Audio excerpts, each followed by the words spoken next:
Muito boa noite, muito boa noite. Estamos entrando no ar agora com Vem Pra Aula dessa noite.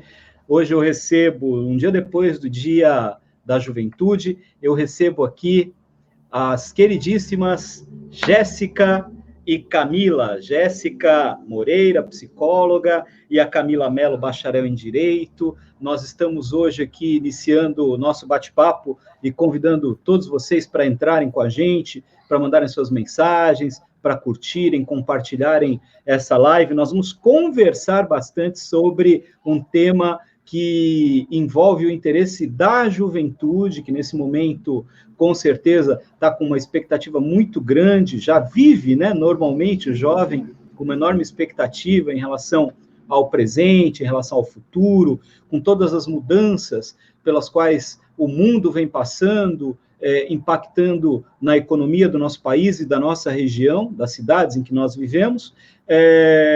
As duas têm um projeto muito legal que trata especificamente de como contribuir com a formação das habilidades para os jovens. E o tema do nosso Vem Pra Aula de hoje é esse: as habilidades dos jovens para o mercado de trabalho em crise. Eu queria dar boa noite para a Jéssica e para a Camila, passar a palavra para vocês também, para cumprimentarem quem está assistindo a gente, quem vai assistir a gente depois também. Jéssica. Boa noite. Boa noite. Quer se apresentar, Camila, a primeira?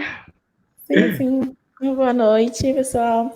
Então, eu sou a Camila, como o professor Walter falou. Nós queremos, inclusive, agradecer, né, o convite.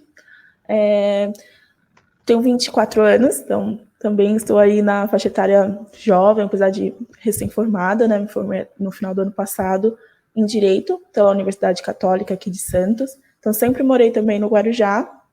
E para mim está sendo uma honra estar falando hoje com vocês sobre esse tema. Eu e a Jéssica, a gente vai falar um pouco mais como nasceu o projeto, como nós nos conhecemos, mas nós conhecemos já há um pouco mais de um ano. Já trabalhamos juntas, eu tive a oportunidade de ser liderada pela Jéssica. Então, daí nasceu o nosso projeto. E eu vou deixar ela se apresentar e daí eu falo um pouquinho para vocês. Sim. Boa noite. Jéssica. Eu também tenho 24 anos. Me chamo Jéssica, sou de São Vicente. Apesar de ter crescido em Itanhaém, atualmente eu moro em São Vicente. E, como a Camila falou, a gente se conheceu na ESEC, fazendo voluntariado. E eu me formei...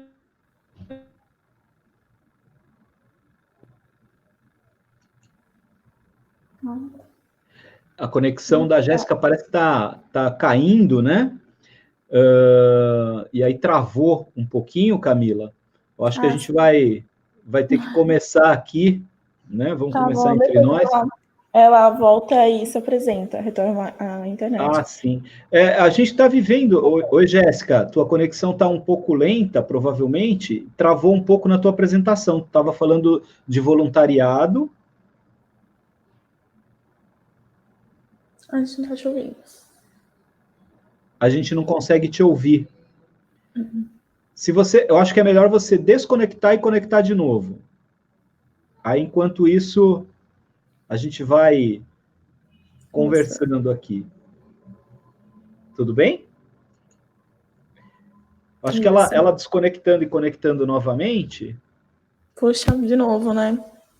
Isso. Uhum. Muito bem. A gente está recebendo 2 boa noite aqui já muito legais, da Débora Camilo, que está assistindo a gente, também do Roberto Rosário, que também está assistindo a gente. Roberto está convidado para estar comigo aqui na sexta-feira, para falarmos sobre como que a saúde mental das pessoas pode ser cuidada nesse momento, né, de isolamento social. E falamos um pouquinho mais sobre outras questões importantes também. O Roberto é uma grande cabeça, psicólogo, enfim, tem muita coisa interessante para a gente conversar. Camila, ontem foi o Dia da Juventude. Sim, muito bom. Você que atua, né, no segmento de empreendedorismo social, que tem uma experiência muito legal, inclusive, na organização de entidade, né? Aqui no Guarujá, eu tive a oportunidade de conhecer o trabalho da Casa das Mulheres Empreendedoras, da Casa da Mulher Empreendedora, né? Que foi ali nasceu de uma necessidade real e acabou ficando de pé exatamente porque você sempre foi muito engajada com essa questão das causas sociais, com o terceiro setor. Como é que você enxerga hoje, né, nesse momento que a gente está vivendo agora, essa questão de ser jovem numa sociedade que praticamente hoje gera muito pouco emprego, né? Nós vamos falar um pouco sobre isso, com dados em relação a essa questão do desemprego dos jovens, mas ao mesmo tempo com o desafio de ter que superar tudo isso e tornar a vida possível, né? Porque sem a gente conseguir uma renda para sobreviver é muito difícil, né? E você teve esse desafio até com a tua própria família, a experiência da tua mãe e tal. Queria que você falasse um pouquinho o que te mobilizou para seguir nesse caminho do empreendedorismo social. Isso, minha mãe sempre foi comerciante, né? Antes até desse termo vir à tona, empreendedorismo, a gente tinha como a comércio, ela sempre teve pequeno comércio. Ela trabalha na área de confeitaria, pães, bolos. Então, nasci, sempre vivi vendo essa realidade, né? Que é muito... O pequeno empreendedor, hoje ainda tem muito recurso, muitos cursos, Sebrae, etc. Mas a minha infância, eu me lembro da minha mãe ali quebrando cabeça, né? Sem uma formação na área. Então, imagina, hoje a gente tem cursos de fluxo de caixa, como se formalizar, como o pequeno tem mais facilidade do microempreendedor ter crédito, né, poder comprar a mercadoria, mas naquele tempo era muito mais arriscado. Então, eu sempre vivi nesse ecossistema, né, empreendedor, nesse cenário. Então, isso já favoreceu muito. Inclusive, eu acredito, né, que em famílias e como a minha, assim, que tem comerciantes, empreendedores, você tende a ter essas características mais criativas, né? Porque acaba tendo um ambiente cheio de desafios. Então, te força a pensar sempre fora da caixinha e ver ali, pensar na solução, não só no problema, né? Buscar a solução do problema. Porque se o empreendedor, o pequeno comerciante, ele se apegar no problema, agora temos que trabalhar de portas fechadas. O que vamos fazer? Vamos cruzar o braço? Não, ele tem que focar, porque ele tem que pagar as contas, ele tem que pôr o dinheiro na mesa. Então, isso já é bem característico, né, do comerciante, pelo menos brasileiro, de estar correndo atrás da solução do problema. Então, sempre já tive, e sempre trabalhei. Então, negócios familiares têm essa característica, né? As crianças, os jovens, o adolescente sempre acaba se envolvendo, sendo ali o ajudante, etc. E daí, já na adolescência, assim, eu sempre me envolvi com as atividades extra-classe, extracurriculares, até uma coisa que nós vamos abordar aqui sobre o tema, mas sempre me envolvi. E quando conheci a IESEC, que é uma organização de liderança jovem, então ali eu vi alguns aspectos assim de modelo de gestão mesmo, tanto de gestão de pessoas como gestão da organização. E dali eu peguei alguns insights e da minha mãe já estava dando aulas, né, para mulheres de confeitaria, de chocolate, e eu comecei a aplicar alguns desses conceitos que eu vi na prática. Então, a IESEC ali foi como um estágio para mim. Eu falei, cara, mãe, a gente pode fazer um projeto daí. E ela dava aula, via a necessidade das alunas que não conseguiam até o fim do curso, não conseguiam manter o custo dos produtos para as aulas. E a gente montou um ateliê coletivo. Então, muitos insights, muitas ideias saíram aí da minha experiência com a IESEC, foi como um estágio.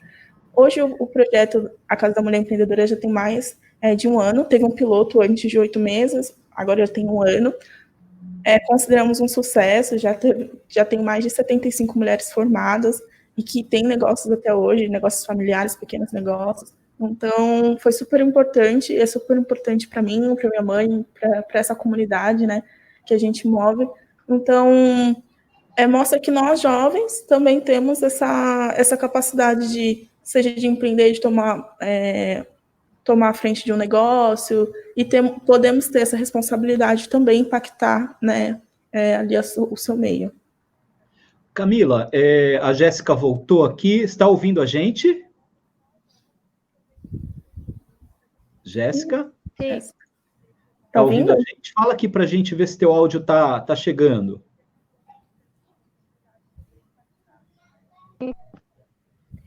travando um pouquinho às vezes, está um pouquinho atrasado. Tá um pouco mas a gente está conseguindo te ouvir.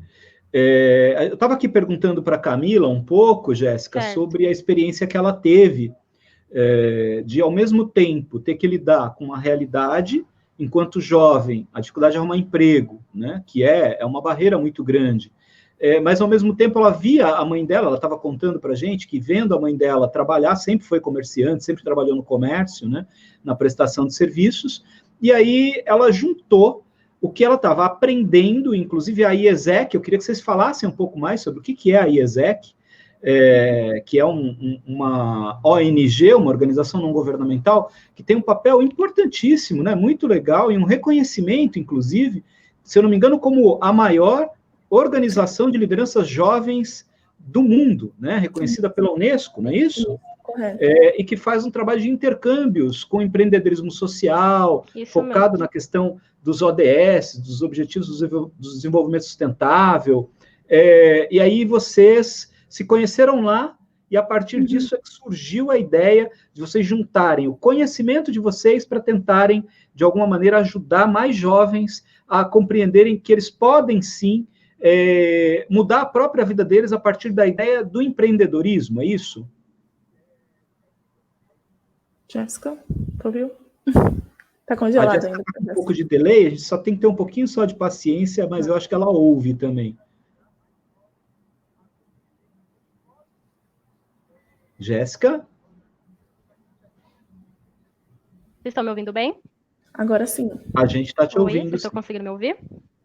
Uhum. Sim. Eu acho que ela que não está conseguindo ouvir a gente, né? Oi, Jéssica.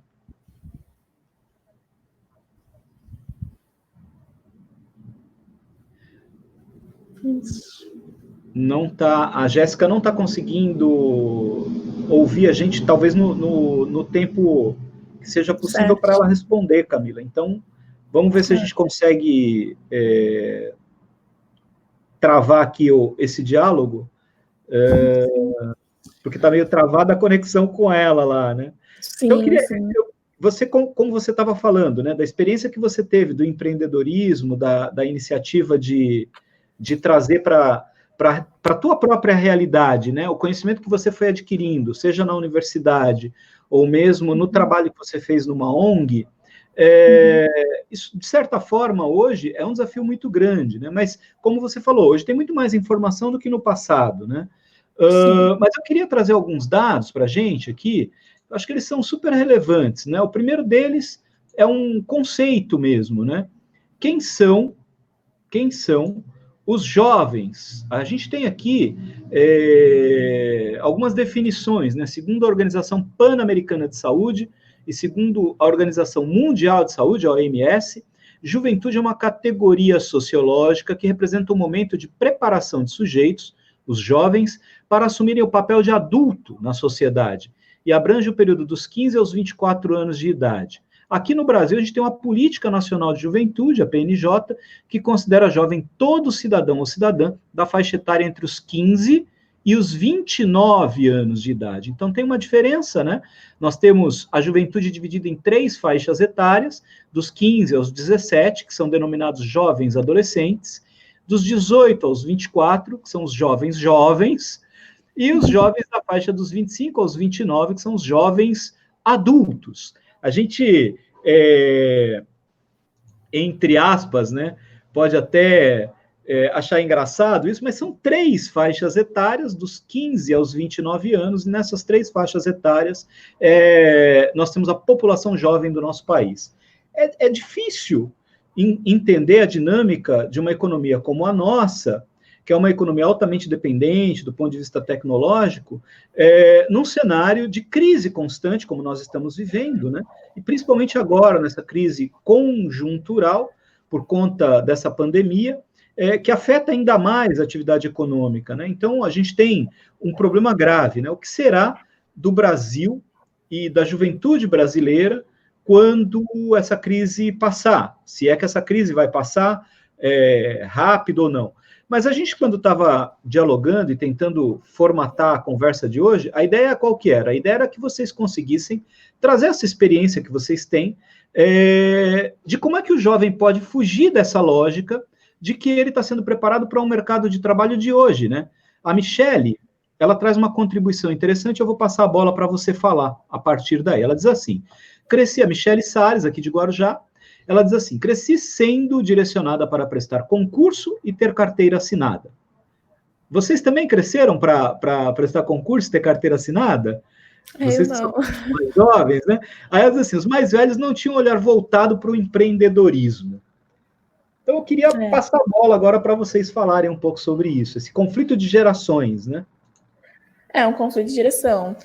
Até mesmo é engraçado que a minha mãe, por exemplo, ela não gostou que eu escolhi direito para cursar. E é bem contraditório, porque a maioria das famílias, né, eu quero que meu filho estude engenharia, direito, etc., que é uma carreira ali mais segura, né, do ponto de vista, eles acreditam, os mais velhos, que é mais seguro. Mas minha mãe, por sempre ser empreendedora, comerciante, e ela vê que eu sempre ajudei, contribuir em casa com ideias e tal, ela sabia falar, não, você tem que fazer uma faculdade mais na área criativa, ela sempre achou que eu tinha que ir para a área de vendas e etc. E, na verdade, a gente até, uma das pautas é justamente isso, você não precisa, uma coisa não anula a outra, você pode ter as competências técnicas, né, e as competências comportamentais. Então, essa questão de criatividade, relacionamento interpessoal, não anula a sua capacidade técnica. E hoje em dia, o mercado de trabalho formal, ele quer esse jovem, essa pessoa que tem que é completo. Então, ele quer aquele jovem que tem esse sentimento de dono, ele quer um empregado, um colaborador que vai agir como se o dono estivesse agindo naquele momento. Então, até no mercado de trabalho formal, ele vai procurar aquela pessoa, aquele perfil que vai falar, poxa, se eu fosse o dono desse negócio, se eu fosse o dono dessa empresa, eu tomaria tal decisão, vou agir assim, porque uma pessoa, um colaborador que está trabalhando, que está no emprego formal, mas ele age como dono, ele vai pensar em economizar recursos, vai pensar em gestão de pessoas, então ele vai querer gerir melhor os recursos, sejam pessoas ou os recursos, né, materiais, porque ele quer economizar, ele quer prosperar, porque ele está agindo como se o negócio fosse dele. Então, para isso, é necessário, seja no seu negócio próprio, ou no negócio de outra pessoa, ou como funcionário público, né, você precisa ter todas essas habilidades. Então, hoje, independente se você é funcionário público, se você quer estudar, se você quer desenvolver seu negócio próprio, se você quer trabalhar numa empresa, você precisa se atentar a essas competências. O mercado não aceita mais aquela pessoa que só fez a faculdade, pronto, eu falo inglês, eu sei mexer em Excel, eu sei fazer as planilhas, tem aquele conhecimento técnico. E o funcionário público também. Hoje em dia está cada vez as coisas estão mudando. Então, por exemplo, hoje essa crise toda teve que mudar o funcionamento todo. Então, muitos setores públicos tendo que se adaptar, fazendo... Agora a gente está tendo videoconferência, né, consulta dos médicos por telefone, a questão lá do CPF, que agora é tudo automatizado. Então, se a pessoa fala, passei no concurso, não preciso mais me adaptar, não preciso fazer mais nada, não preciso me dar bem com o meu colega de trabalho, você vai ficar para trás. E tem alguns cargos que você tem carreira, né, dentro mesmo sendo público, tem uma carreira. Então, você também precisa desenvolver ali várias competências para trabalhar bem em grupo, para economizar os recursos, né, públicos também. Então, essas competências são para a vida pessoal, para a vida profissional, independente de onde você esteja, e até para você empreender. O Geraldo Sobrinho deu uma boa noite para você. Tem também aqui uma boa noite do Renato. Boa noite, Renato. Estou precisando de você, hein? Está crescendo aqui. A Fernanda também. Boa noite, Fê. Um abraço para todo mundo que está acompanhando a gente. Eu queria te mostrar, para a gente poder falar um pouco mais sobre Upside Tips. Upside Tips é o projeto que você e Jéssica começaram, né?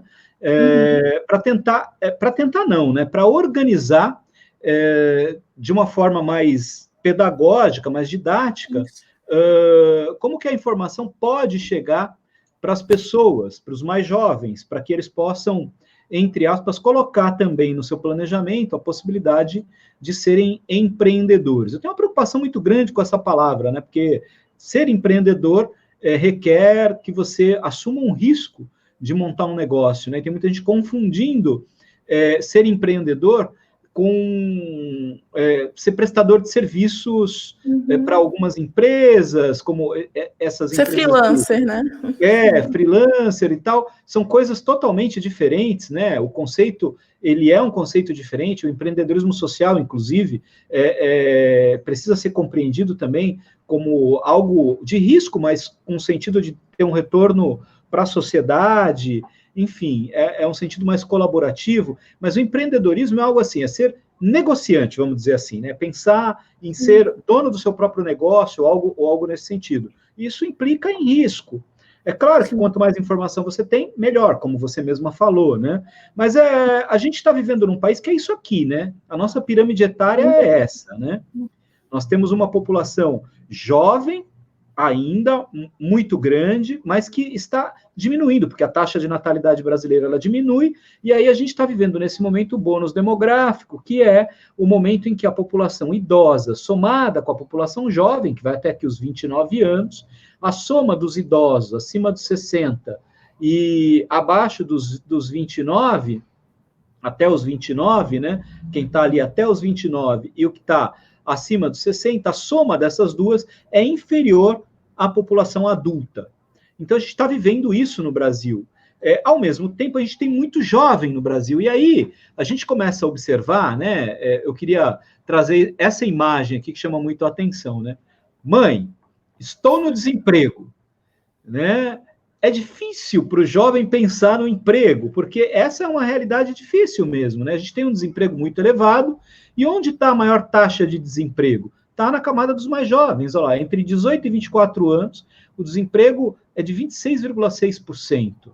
De 25 a 39, cai para 11,5%. De 40 a 59, 7,5%. Mais de 59 anos, o desemprego é de 4,4%. A gente tem também uma outra informação que eu queria trazer para mostrar, que é cruzar a escolaridade com o desemprego, né? Aqui, o total de desemprego, na média, né? 11,8%, média aí 11% a 12%, esse desemprego está muito alto, uma quantidade muito grande de gente, segundo dados do IBGE, muito elevado, esse dado é de 2018, mas não se alterou tanto de lá para cá, mas aqui a gente vê que quanto maior é a escolaridade, né, a partir do ensino médio, a escolaridade ela aumenta e o desemprego também aumenta. Olha lá, menos de um ano de estudo, é uma taxa de desemprego de 9%. De ensino fundamental incompleto, 11%. Aí vai aumentando até o ensino médio incompleto. Depois, o desemprego ele começa a diminuir. A menor taxa de desemprego é para quem tem o ensino superior completo, 6,2%. Claro que aqui a gente está falando de um número menor de pessoas, porque no nosso país são poucos os que têm ensino superior completo. Mas, de modo geral, é cruzar idade e escolaridade. Quanto maior a escolaridade e quanto maior a idade, a tendência é do desemprego ser menor. Então, é necessário se capacitar, né, Camila? É importantíssimo ter uma capacitação. Eu queria que você falasse, primeiro, né, o que são competências e qual a importância das competências para o emprego das pessoas. Você me passou que 91% das pessoas são demitidas por problemas relacionados às competências comportamentais e socioemocionais. São diferentes? Comportamentais e socioemocionais? Eu queria que você falasse mais teoricamente sobre isso, para quem está ouvindo a gente. Na verdade, os aspectos, né, da inteligência emocional, então tem a inteligência emocional, que são essas habilidades, e a competência, ela é o exercício dessa inteligência emocional. Então, quando a gente pratica, então, alguns aspectos da inteligência emocional, você se conhecer, você ter uma boa gestão de si, você ter uma boa gestão de relacionamentos, são aspectos da inteligência emocional. E quando você exerce, ou seja, você é uma pessoa criativa, você tem criatividade, você tem um bom relacionamento interpessoal, você está exercendo. Então, as habilidades, as competências comportamentais é o exercício da sua inteligência emocional. Então, fica assim, é mais ou menos essa. E essa pesquisa, né, foi feita por uma grande empresa de RH, de gestão de pessoas, e ela mostra que as pessoas, elas são contratadas pelas hard skills, ou seja, pela questão técnica. Então, eu quero um engenheiro, eu quero uma pessoa especialista em tal coisa, eu quero um auxiliar de escritório, então vão contratando, eu preciso de uma pessoa formada em direito, eu preciso... Então, são contratadas pela função técnica e acabam sendo demitidas pelas habilidades comportamentais. Então, aquela pessoa ela não tem essa criatividade, ela não tem um bom relacionamento interpessoal, ela não consegue exercer essa inteligência emocional e acaba sendo demitida. Então, hoje, o cenário está se invertendo. As empresas estão preferindo, porque é muito mais barato e muito mais prático, você contratar pessoas que têm essas competências, essas habilidades, né, têm uma inteligência emocional, e capacitar elas a nível técnico. Então, a pessoa não tem a especialização, a pessoa nem completou a faculdade, eles preferem contratar, né, do que ter que ensinar, porque é muito mais difícil você mudar um comportamento do que a questão técnica. Então, hoje a gente vê muitos processos seletivos às cegas. Eu já participei de processo seletivo às cegas, não pergunta nem o curso que você faz, né, da faculdade, e não quer saber onde você aprendeu. Antigamente contava muito o nome da faculdade, né, eu tinha aquele peso.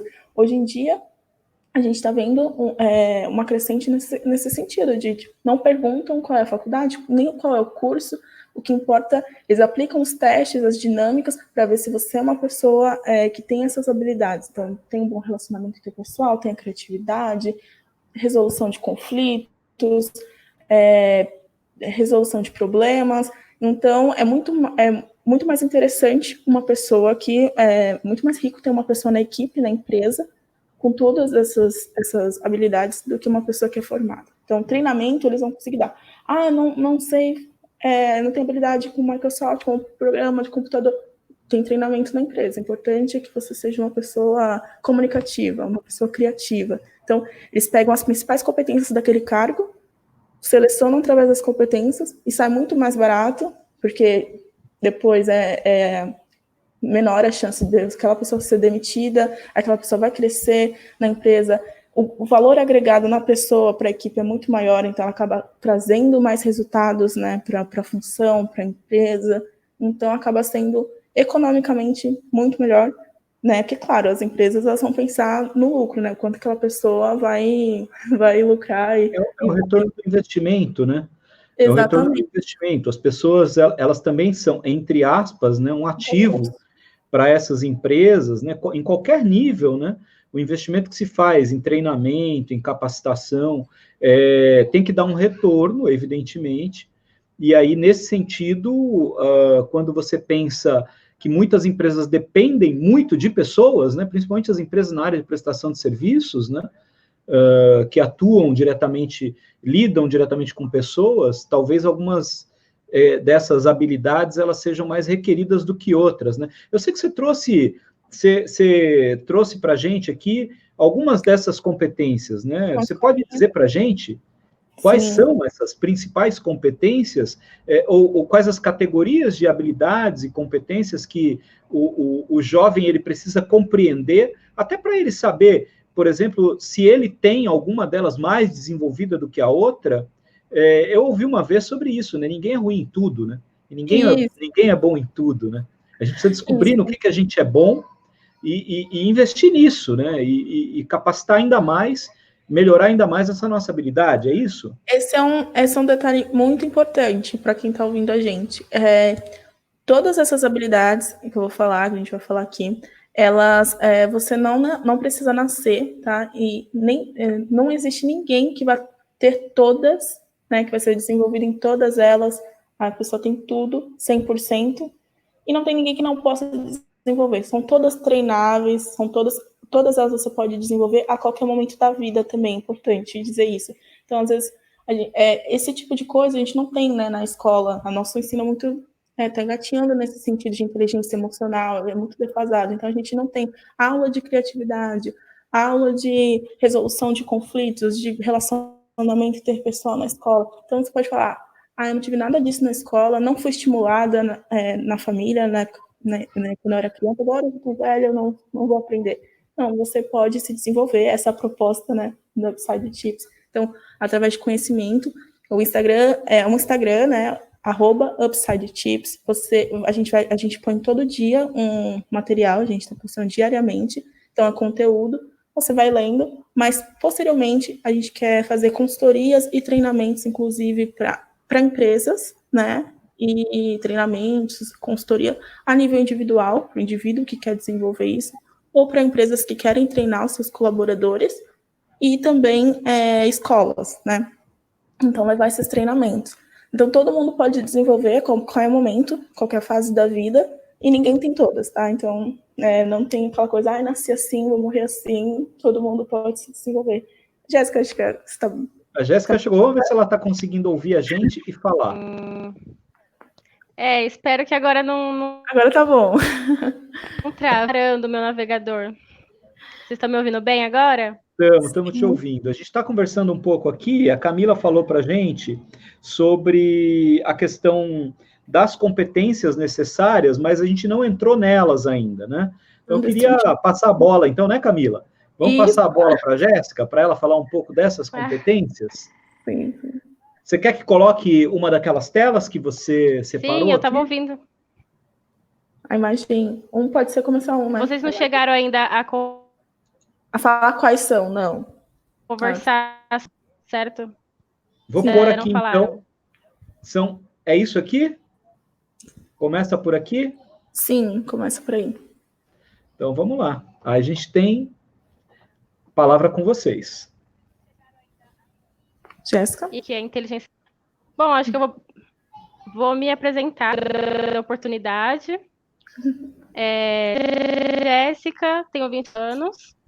Sou formada em psicologia, me formei na Universidade Católica de Santos ano passado. Inclusive, meu TCC ele abordou essa questão, né, das competências socioemocionais, que inclui, está interligado com o que é inteligência emocional, que eu vou falar um pouquinho agora. Eu pensei nesse tema de TCC porque fora o voluntariado que eu também fazia na ESEC junto com a Camila, fazia um estágio no passado pública, né, uma das poucas escolas públicas que eu vi que tinha um projeto voltado a desenvolver essa competência com crianças. Então, lá na base, né, que é muito importante isso, é estimular a criança a desenvolver competências socioemocionais. E eu tive a oportunidade de desenvolver esse projeto numa escola lá em Praia Grande. E foi aí que eu tomei gosto por esse assunto e a gente sempre conversa sobre as oportunidades para os jovens, sobre competências que a gente tinha que adquirir cada vez mais, não só as hard.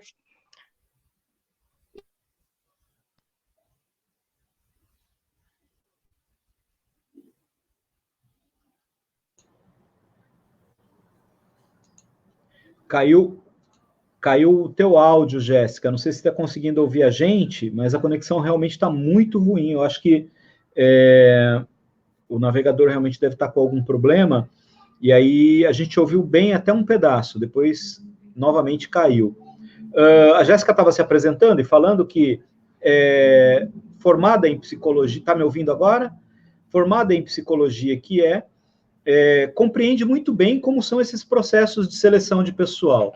Camila estava contando que participou de alguns processos seletivos, né, em que não se perguntava nem qual era a formação dela, né, em que ela percebeu que estava sendo avaliada apenas em função da expectativa que o cargo que estava ali para ser preenchido tinha em nível de exigência de quem ia ocupar esse cargo, né? Então, às vezes, o diploma que antigamente a gente ouvia falar, né, o diploma é muito importante, hoje não há mais, o diploma já não é mais tão importante assim.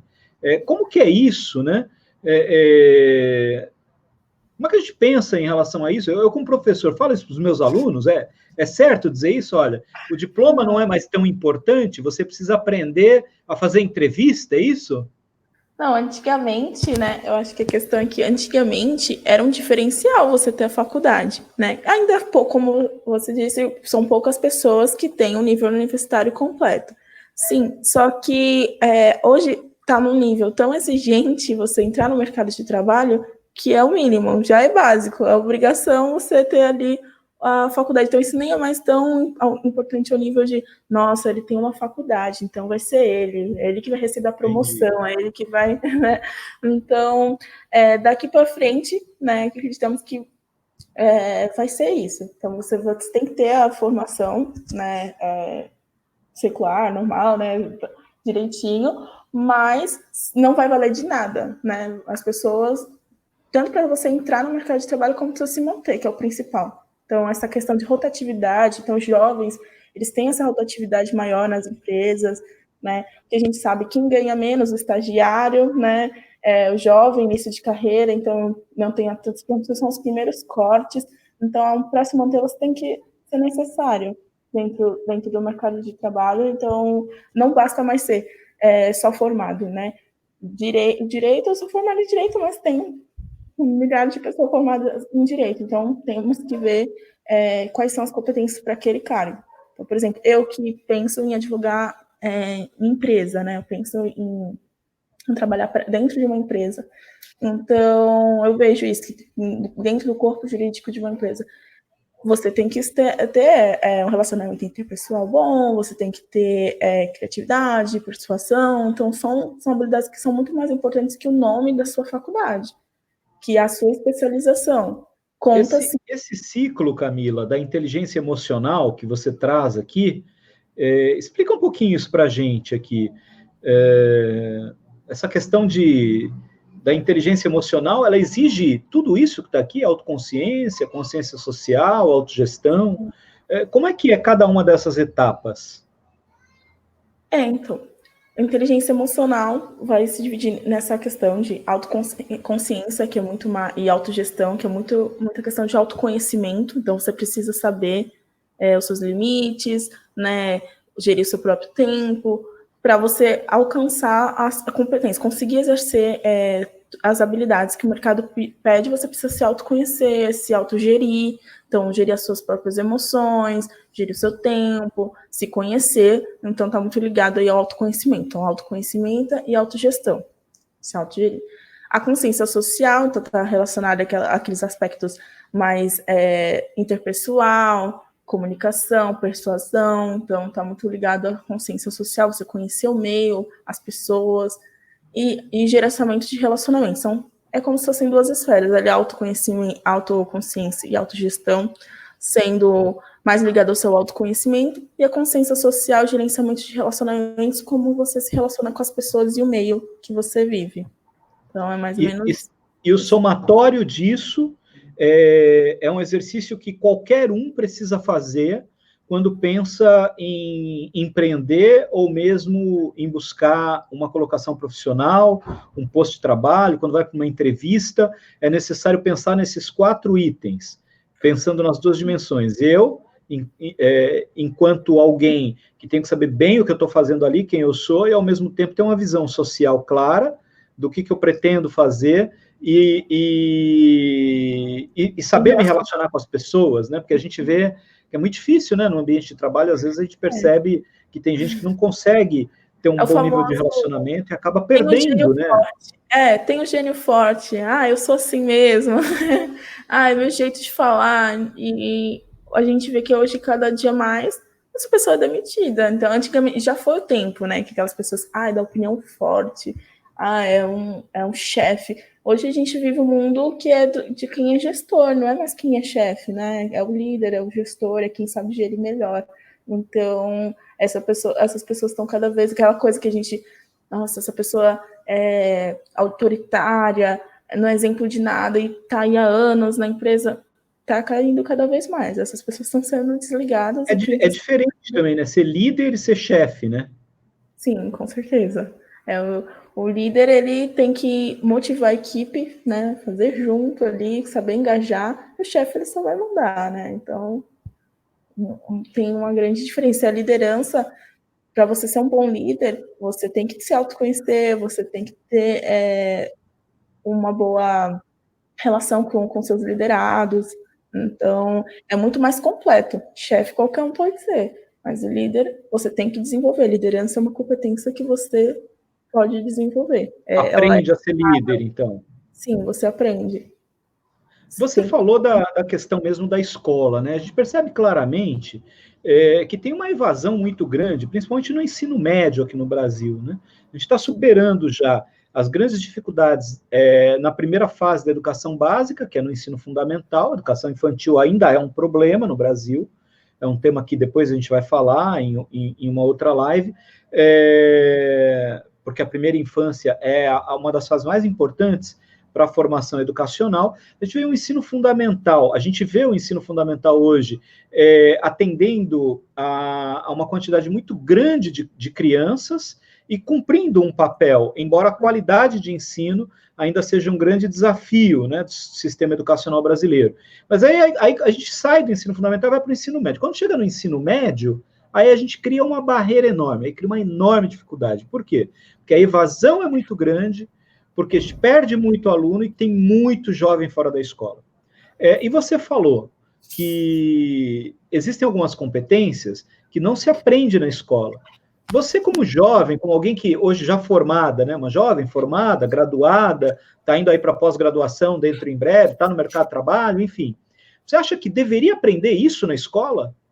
Essa questão mesmo de gerenciamento de competências, de autoconhecimento e tal, falta isso na escola? A gente devia desenvolver mais isso. Na fala da Jéssica ainda deu para ouvir um pouco, né? Tava difícil de ouvir, mas ela estava falando que era uma das poucas escolas, era da rede pública, ela fez um estágio na rede pública que era de educação infantil, inclusive. Acho que ela estava voltando, inclusive. Era de educação mas não entra. Ela volta, mas não consegue entrar. E era um projeto justamente para iniciar a educação emocional nas crianças. Com certeza faz toda a diferença, né? A gente falou aqui que você pode aprender em qualquer fase da vida, mas um jovem ia melhorar até alguns aspectos da sala de aula mesmo. A gente sabe, né? A gente sempre vê aquelas notícias que como é difícil ser professor hoje no Brasil, principalmente no ensino médio, com jovens. Então, melhora tanto questões pessoais, familiares, etc., a também, né, essas habilidades comportamentais, elas não são focadas estritamente ao mercado de trabalho. Então, vai ser bom para o jovem a nível pessoal dele, familiar, a relação dele ali com os outros colegas, com o professor, com tudo. Então, é um investimento que caberia aí à gestão pública de investir nos jovens, nas crianças, a educação emocional, com certeza. A Jéssica pode falar bem melhor. Não sei se vocês estão me ouvindo bem agora. Agora bem.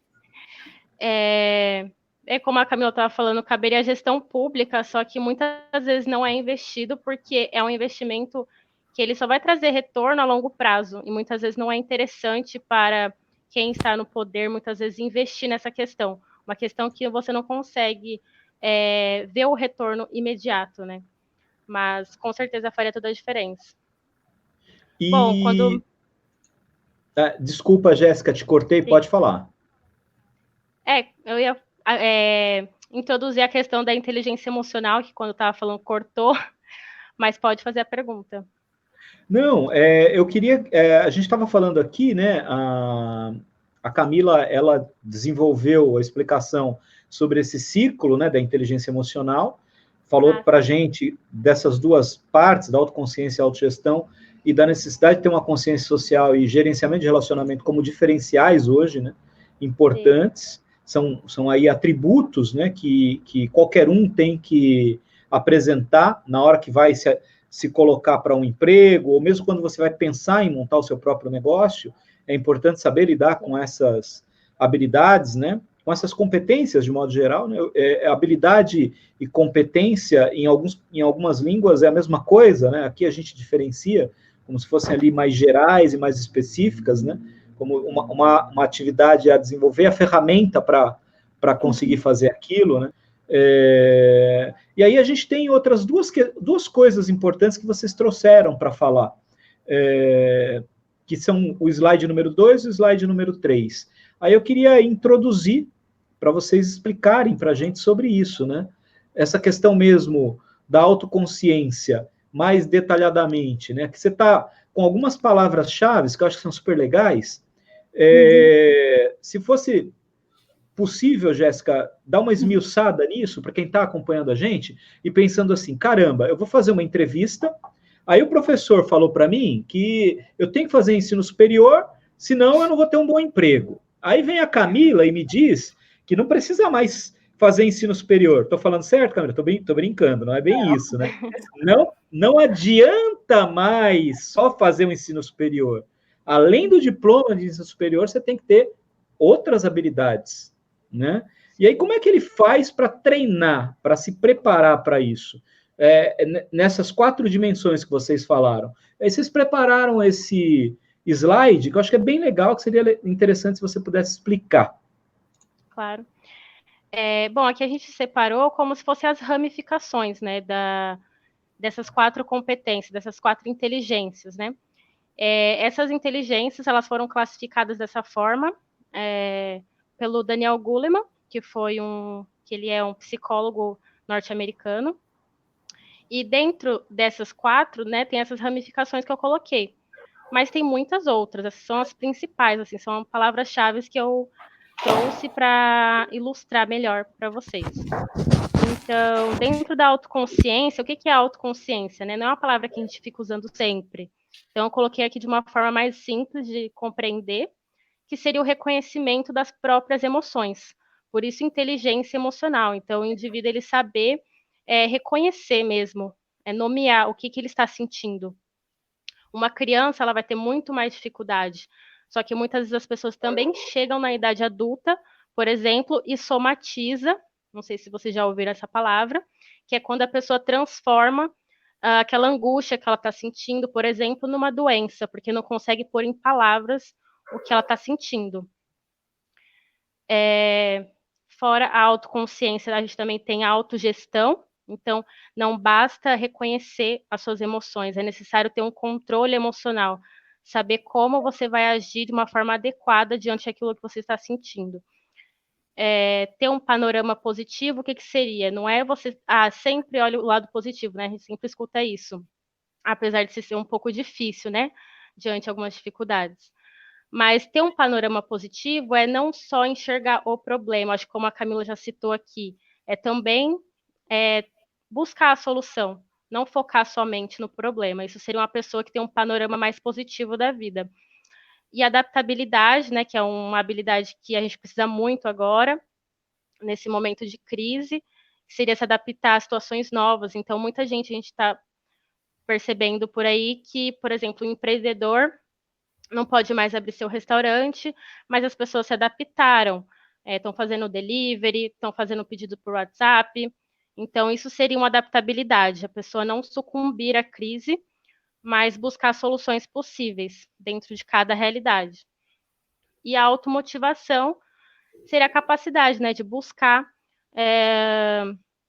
seguir o seu objetivo, ter a motivação necessária para agir. Bom, até então, se tiverem alguma dúvida, fique à vontade para perguntar. Agora, falando sobre a consciência social, também importantíssima, tanto em momentos de crise, quanto em momentos em relações de trabalho, em relações interpessoais geral, é necessário empatia, né? Se colocar no lugar do outro, tentar perceber o outro, o que ele está sentindo em cada situação. A empatia ela é necessária não só em momentos de crise, mas, por exemplo, no mercado de trabalho, para você se dar bem com o seu grupo, né, com a sua equipe, é necessário empatia também. E pensar na coletividade, senão o trabalho em equipe ele não acontece. E, por último, a gente tem o gerenciamento de relacionamentos, né, que a pessoa tem a capacidade de ter uma certa influência sobre o seu grupo, saber administrar conflitos de uma forma que isso não vire uma bola de neve, né? Administrar conflitos de uma forma que ambos os lados saiam vencedores, digamos assim. Trabalho em equipe e liderança. Então, essas são as 4 4 inteligências, digamos assim, os 4 pilares da inteligência emocional.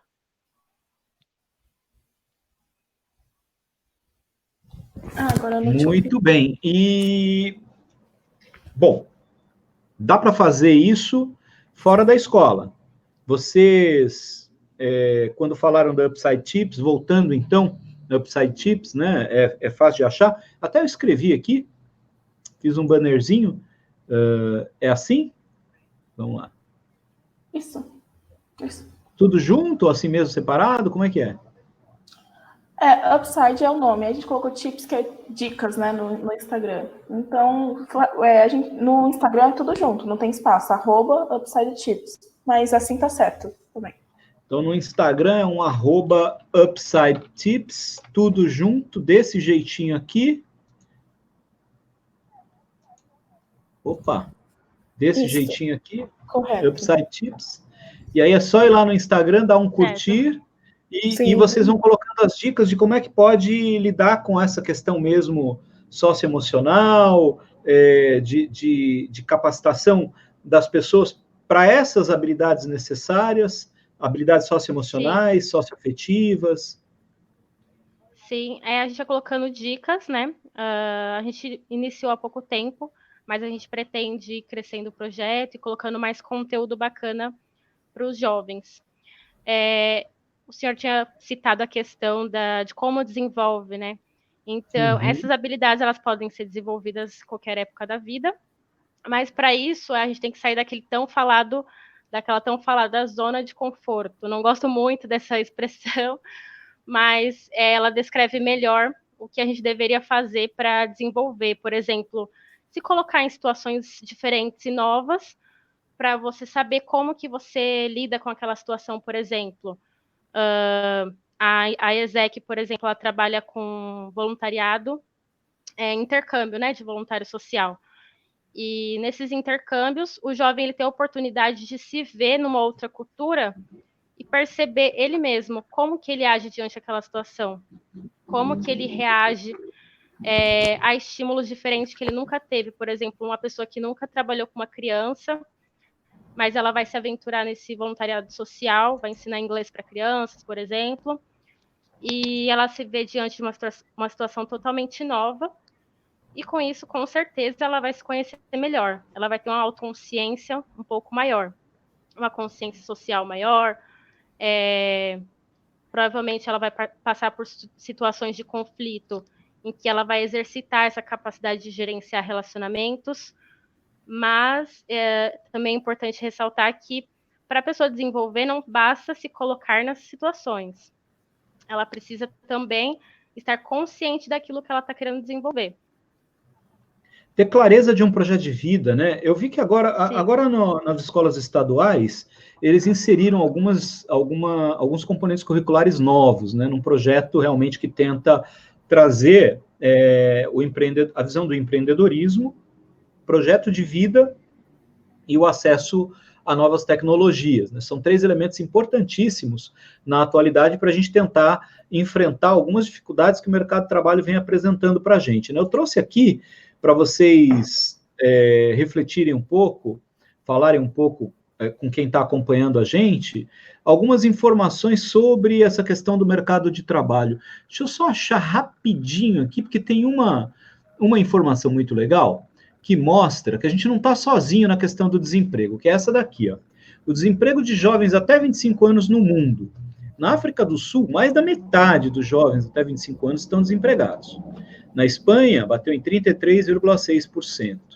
Esse número, ele é muito elevado. No Brasil, nós temos um número em torno, como eu estava mostrando, quase 24%, né, dos jovens. Mas aqui, em alguns países, supera a metade da população jovem está desempregada, como é o caso da África do Sul. Em alguns países, como a Nigéria e a Espanha, 1/3 dos jovens estão desempregados. Não muito diferente do Brasil. Portugal, quase 20% da população jovem está desempregada. E aí a gente tem aqui essa pesquisa, ela usa uma metodologia americana que é lá da Universidade de Harvard, que mostra que a gente tem aproximadamente no Brasil 90 milhões de profissionais nos setores formal e informal no nosso mercado de trabalho, cerca de 90 milhões de brasileiros. 53% estão em ocupações com mais de 70% de chance de serem automatizadas nos próximos 20 anos, em 2 décadas. E aqui eles fizeram um estudo, gente, só algumas das profissões. Olha que legal de compreender a dinâmica de mudança que os próximos 20 anos trarão para o nosso país, para o mundo inteiro, mas também para o nosso país, né? Claro que é uma pesquisa, aplica uma metodologia interessante, a gente está discutindo ciência aí, né, atualmente, muita gente questionando a ciência, mas é um indicativo de que temos que ter preocupações, né? Então, o que pode acontecer aqui, ó? Motoristas. Qual é a probabilidade de automação dos automóveis e não ser mais necessário ter motorista no Brasil? São 1.700.000 trabalhadores nessa função no Brasil atualmente. 98% de chance de daqui a 20 anos não ter mais motorista dirigindo no trânsito, ou sendo contratado para dirigir no trânsito, comercialmente, né? Não digo domesticamente, né, para a gente, no carro da gente e tal, mas nos ônibus, no transporte coletivo, táxis, Uber e tal, a tendência de ser automatizado esse trabalho é de 98%. Auxiliar de escritório, 97%. Vendedor de loja, 95%. Vendedor de porta em porta, 94%. Operador de caixa, 90%. Cozinheiro, 73% de chance de, nos próximos 20 anos, não precisar mais de cozinheiro. Olha que coisa. E empregados domésticos, limpeza, faxina, quase 70% de chance desses empregos não existirem mais. E aí? Como é que a gente vai lidar com isso, em termos de futuro, essa preocupação? Queria que você falasse, que vocês meninas falassem a respeito disso.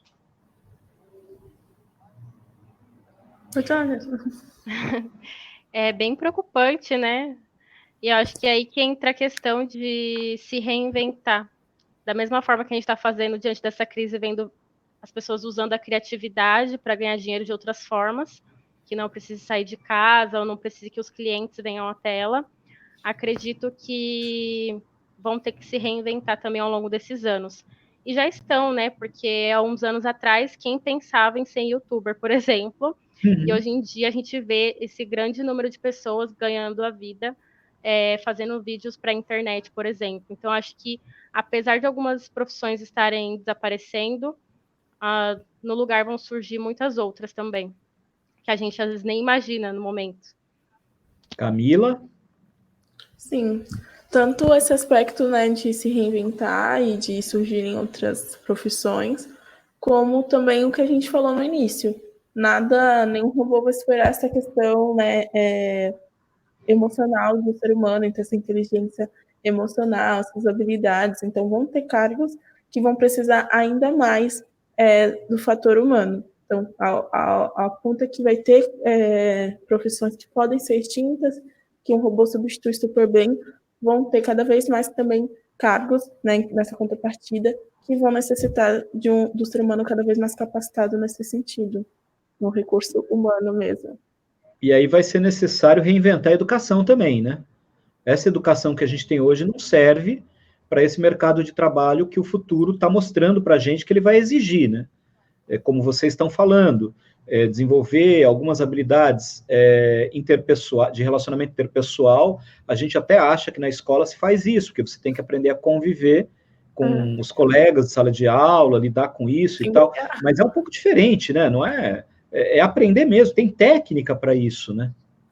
Vocês que estudaram, Jéssica, você é formada para seleção de pessoal, inclusive, né? Porque psicólogos são profissionais que fazem a seleção de pessoal nas empresas, né? E a experiência que vocês têm na AIESEC, em que vocês ali desenvolveram treinamentos, aprenderam coisas que vocês estão usando hoje na vida de vocês, é possível aprender isso na escola, gente? que precisa fazer na escola? Dar uma chacoalhada na escola, assim, para ela poder melhorar o que ela é hoje e atender a necessidade desses jovens, pensando não só no mercado de trabalho, mas também como cidadãos, né? Porque isso vai ajudá-los também como cidadãos.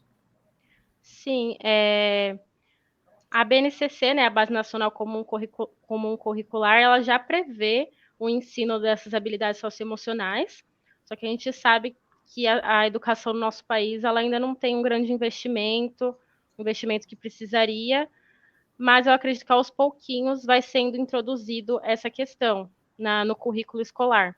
Como eu cheguei a citar aqui anteriormente, eu fiz esse estágio na escola em Praia Grande, e é um exemplo de município, por exemplo, que está investindo nisso, nessa questão, que vai trazer com certeza retorno a longo prazo. Fora o projeto que eu desenvolvi nessas escolas, tinha outros estagiários também em outras escolas do município, e eu sei que eles também têm um projeto onde eles debatem valores, ética, e é um projeto que as crianças elas vão fora do período normal de aula. Por exemplo, quem estudava de manhã frequentava esse projeto à tarde. Então, se todos os municípios aderissem, por exemplo, esse estilo de ensino, né, acredito que a gente teria um grande avanço, mas é uma conquista que a gente vai ter que ter um pouco de paciência, que vai vindo aos poucos, e só de estar na base comum curricular já é um grande avanço, né? Agora falta colocar em prática mesmo em todos os municípios.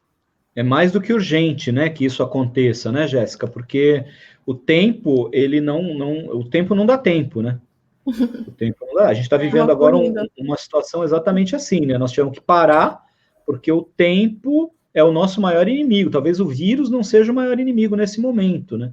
Mas é o tempo necessário para que o sistema de saúde se prepare para enfrentar de uma maneira mais efetiva e que não percamos tantas vidas. Então, precisa de um tempo para que o sistema de saúde se prepare. Aí você está falando da educação. Temos hoje uma base curricular que é comum para o Brasil inteiro, que está sendo implantada, e que nela a gente tem algumas mudanças importantes na estrutura de ensino, mas isso tem que acontecer, né? Não pode ficar só no papel, tem que ir para a prática. É possível exatamente fazer isso, né?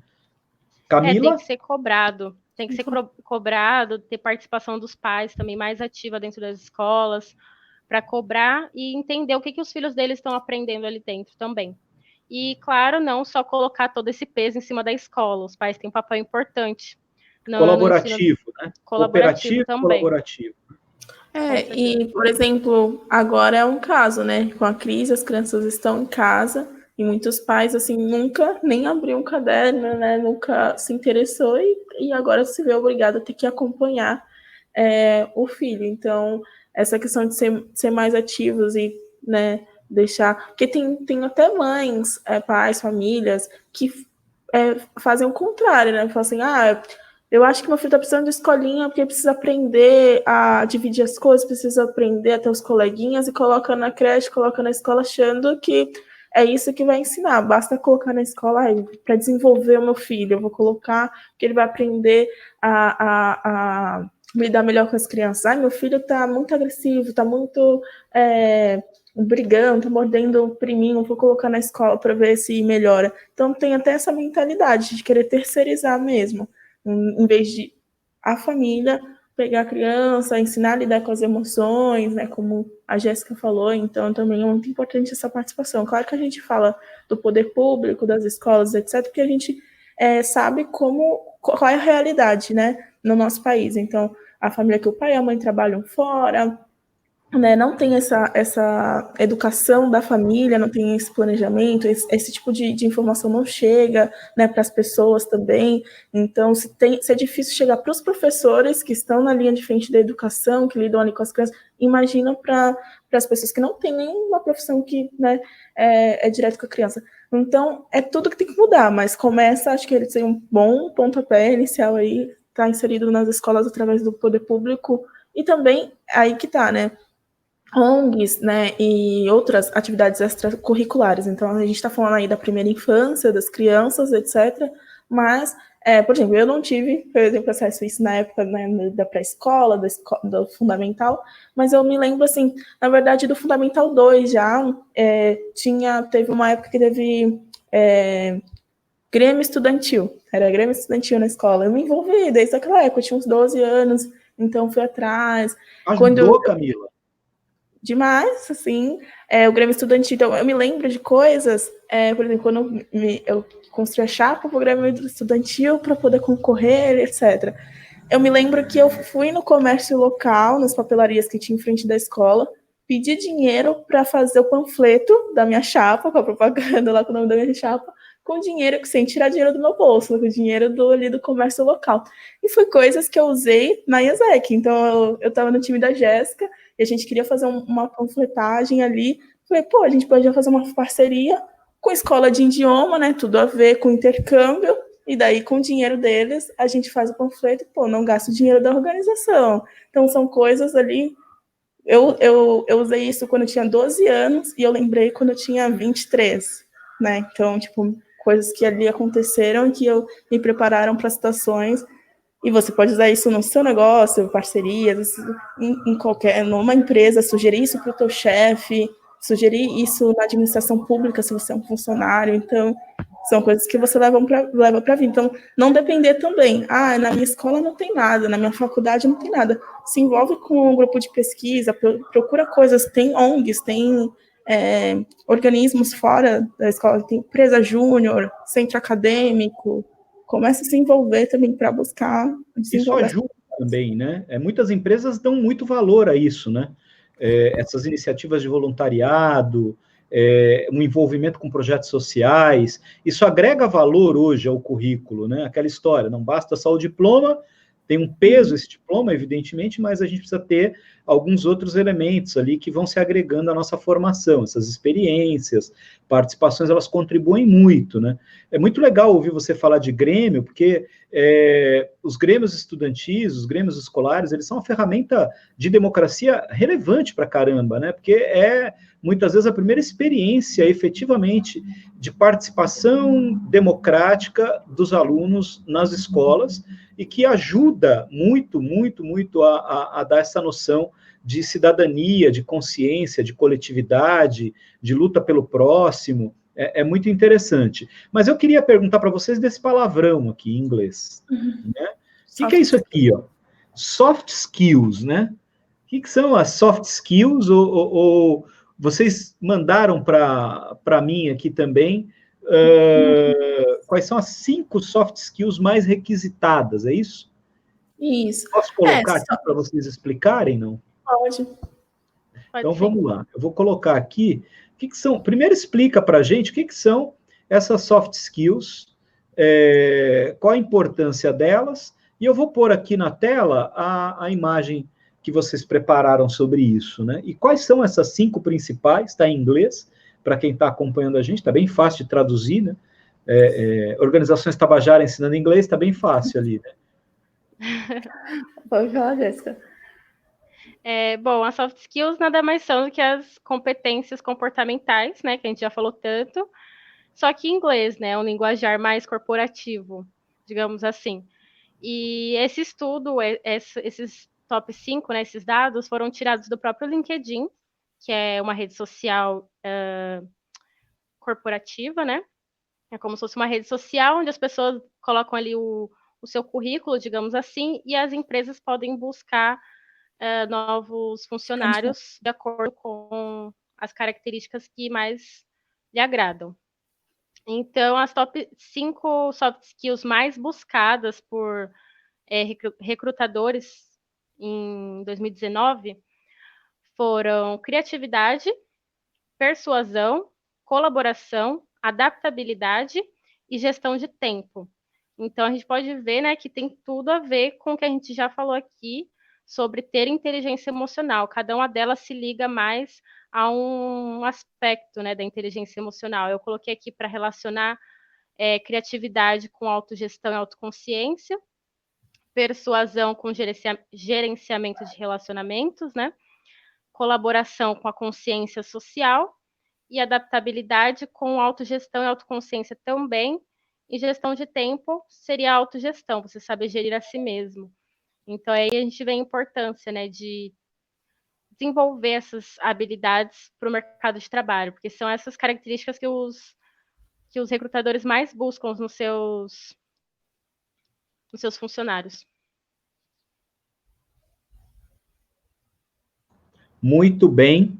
Nós estamos com 1h10 da nossa aula, chegando ao final da nossa aula.